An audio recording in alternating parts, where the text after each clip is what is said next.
제2공항 반대단체들이 제주 전 지역에서 반대 활동을 펼친 가운데 도민 의견을 모으기 위해 공론조사 실시를 요구했습니다. 전남편 살해 용의자 고유정의 얼굴이 처음 공개됐습니다. 하지만 시신을 못 찾고 고유정 동선도 파악하지 못해 부실 수사 논란이 일고 있습니다. 값싼 숙소를 찾는 중국 보따리상과 임대업자의 이해가 맞아떨어지면서 오피스텔이 불법 숙소로 성행하고 있습니다. 시청자 여러분 안녕하십니까? 뉴스데스크 제주입니다. 제2공항 도민공청회가 파행으로 끝난 가운데 반대단체들은 제주 전 지역을 돌며 제2공항을 반대하는 홍보 활동을 벌였습니다. 이들은 도민의 뜻을 확인하기 위해 공론조사를 요구했지만 정부와 제주도는 제갈 길을 가고 있어서 갈등은 더욱 커지게 됐습니다. 김항섭 기자가 보도합니다. 제2공항 반대 문구가 적힌 깃발을 단 차량 100여 대가 한자리에 모였습니다. 트럭과 승용차 등 다양한 차량들이 줄지어 달리며 제2공항 추진 중단을 도민들에게 호소합니다. 좋은 여론이 형성되어 있기에는 여러분들의 왕성한 활동과 희생이 담보되었다는 것 잘 알고 있습니다. 이렇게 현명한 저희 주민들을 찾아가서 다시 한 번 더 제2공항의 부당함을 알리는 제2공항 반대 차량 선전전에는 반대단체 관계자와 주민 등 200여 명이 참가했습니다. 제2공항 반대단체들은 서귀포시에서 출발해 동진과 서진으로 나눠 도내 각 지역을 순회하며 차량 선전전을 이어갔습니다. 제주도청 앞에 모인 참가자들은 제2공항 추진과 관련해 도민의 의견을 모으기 위한 공론조사를 실시할 것을 촉구했습니다. 국토부의 주장과 대책의 주장이 팽팽히 맞서고 있는 가운데 결국 도민의 뜻을 받들어서 도민의 현명한 판단을 통해서 이 갈등 해결의 방안을 찾는 게 합리적이라고 보고 있습니다. 국토부는 오는 19일 제주에서 제2공항 기본계획 용역 최종 보고회를 실시한 뒤 10월에는 기본계획을 고시할 방침인데다 제주도 역시 공론조사를 실시하지 않겠다는 입장을 밝히면서 반대 단체들의 반발은 더 커지고 있습니다. MBC 뉴스 김항섭입니다. 전남편 살해 용의자인 고유정의 얼굴이 처음으로 공개됐습니다. 하지만 경찰은 일주일 동안 수사를 하면서도 전남편의 시신을 찾지 못하고 고유정의 동선조차 제대로 파악하지 못해 부실 수사 논란이 일고 있습니다. 김찬영 기자입니다. 신상정보 공개 결정이 내려진 지 이틀 만에 고유정의 얼굴이 공개됐습니다. 검은색 상의에 트레이닝복 바지를 입은 고유정은 머리카락을 뒤로 묶었고 살해 당시 다친 오른손에는 붕대가 감겨 있습니다. 오늘 오후 4시쯤 유치장에서 덤덤한 표정으로 나오던 고유정은 경찰 조사실 앞에 있는 카메라를 발견하고는 곧바로 인솔하던 경찰관을 쏘아봅니다. 어제 고유정이 머리를 풀고 고개를 숙여 얼굴을 철저히 가리면서 신상 공개 실효성에 대한 논란이 일자 경찰이 이동 장면을 공개한 겁니다. 고유정의 얼굴은 공개했지만 경찰의 답답한 수사에 대한 논란은 계속되고 있습니다. 고유정을 긴급 체포한 지 일주일이 지났지만 전남편의 시신을 찾지 못하고 있습니다. 제주 완도항로의 해상과 완도항 주변, 경기도 김포도 뒤졌지만 모두 허사였습니다. 피의자 말이 항상 좀 저희가 보기에 이제 이 사실에 부합하지 않는 부분들이 많이 있어서 그걸 이제 확인하는데 좀 이렇게 애로사항이 좀 있습니다. 초동 수사를 제대로 하지 못해 고유정이 제주를 떠날 수 있는 시간을 벌어줬고 범죄 현장인 펜션을 제대로 보존하지 않아 펜션 주인이 표백제로 핏자국을 대부분 지운 것으로 드러났습니다. 사건 초기 고 씨의 동선이 담긴 CCTV마저 피해자 가족이 찾아 경찰에 전달한 것이 확인되면서 부실 수사에 대한 논란은 더욱 커지고 있습니다.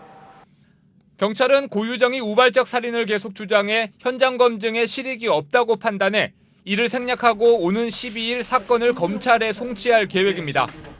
한편 피해자 유가족은 청와대 청원 게시판에 빠른 시신 수습과 고유정에 대한 사형을 청원했고 하루 만에 10,000명 이상이 동의했습니다.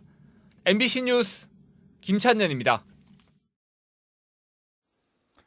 제주시 연동에는 면세점이 많아 1년 내내 중국 보따리상들이 몰리고 있는데요. 값싼 숙소를 찾는 보따리상과 오피스텔 임차인의 이해가 맞아떨어지면서 오피스텔이 불법 숙소로 성행하고 있습니다. 박성동 기자입니다. 면세점이 몰려 있어 중국인 유동 인구가 많은 제주시 연동의 한 오피스텔. 불법 숙박 영업이 의심되는 장소를 찾아 단속반이 초인종을 누릅니다. 출입문이 열리고 중국인으로 보이는 여성 2명이 나타나 자신들을 대리 구매상, 일명 따이공이라고 말합니다. 为了旅游还是就旅游代购吧。旅游代购？对对对，就是旅游代购。 2층 침대가 질비한 30평 남짓한 공간에 10여 명의 중국인들이 생활하고 있습니다. 한 사람당 한 달 숙박비 20만 원을 건물 주인이 아닌 오피스텔을 빌린 한국인에게 지불한다는 게 중국인들의 설명입니다. 정상적인 오피스텔 임대 가격의 3분의 1 가격입니다. 신제주에 집중된 면세점을 찾는 따이공들이 경비를 아끼려고 몰려드는 겁니다. 하지만 오피스텔에서의 숙박업은 모두 불법. 매출 신고를 하지 않아 세금을 내지 않는 것은 물론 소방관리나 위생점검도 받지 않습니다. 에어비앤비 같은 공개된 어플리케이션이 아니라 모바일 메신저 위챗을 통해 예약하고 비밀번호를 받기 때문에 감시가 쉽지 않습니다.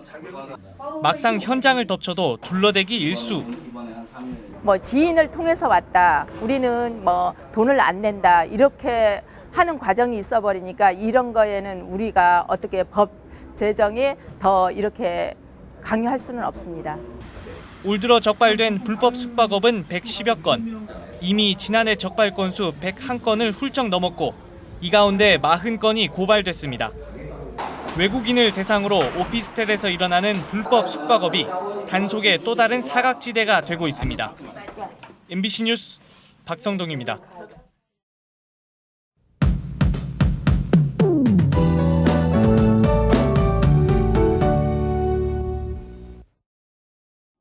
이번 주말에는 활동하기 무난한 날씨가 예상됩니다. 토요일인 내일은 흐리다가 밤부터 구름이 많아지겠습니다.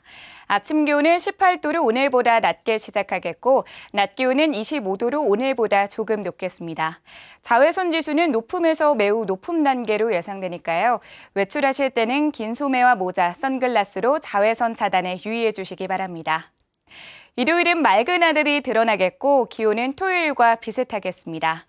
아침 기온은 19도로 출발해 낮 기온은 24도로 전망됩니다. 자외선에는 계속해 주의를 해주셔야겠습니다. 강한 햇살이 내리쬐면서 자외선 지수는 매우 높은 단계까지 오르겠습니다. 오전 10시부터 오후 3시까지는 가급적 실내에 머무시는 게 좋겠습니다. 다음은 자세한 지역별 날씨입니다.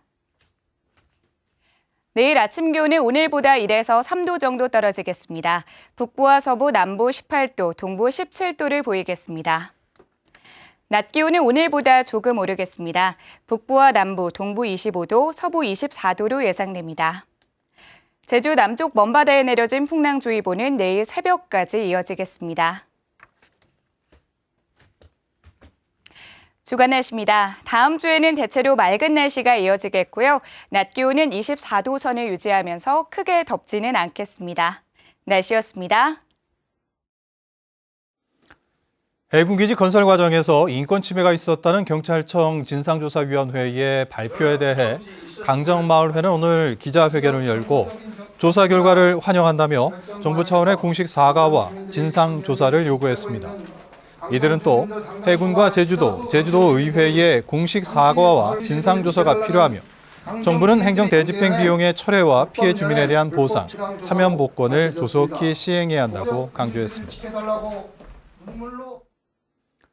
제주지방법원 제1형사부는 동료 교사를 강제 추행한 혐의로 1심에서 징역 8개월을 받은 46살 류모 씨의 항소심에서 징역 8개월에 집행유예 2년을 선고했습니다.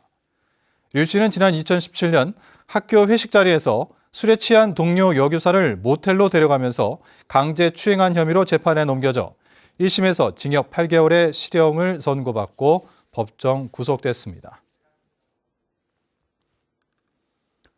유아 보호용 장구가 장착된 전세버스가 유치원 현장학습에 투입됩니다. 제주도교육청은 예산 1억여 원을 들여 유아 보호용 장구 1,100여 개를 구입했습니다.